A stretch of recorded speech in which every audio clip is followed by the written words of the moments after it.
விசும்பு வானம் மயக்கம் கலவை வழாஅமை தவறாமை மரபு வழக்கம் திரிதல் மாறுபடுதல் செய்யுள் பாட்டு தழாஅல் தழுவுதல் இருதிணைனா உயர்திணை அஃறிணை ஐம்பால்னா ஆண்பால் பெண்பால் பலர்பால் ஒன்றன்பால் பலவின்பால்.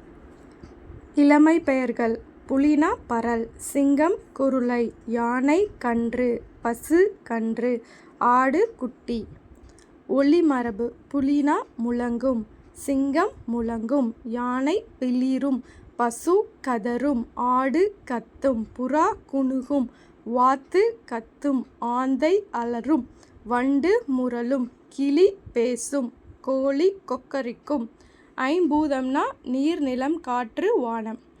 தொல்காப்பியத்தின் ஆசிரியர் தொல்காப்பியர். தொல்காப்பியம் என்பது ஒரு இலக்கண நூல். அது 3 அதிகாரங்களை உடையது.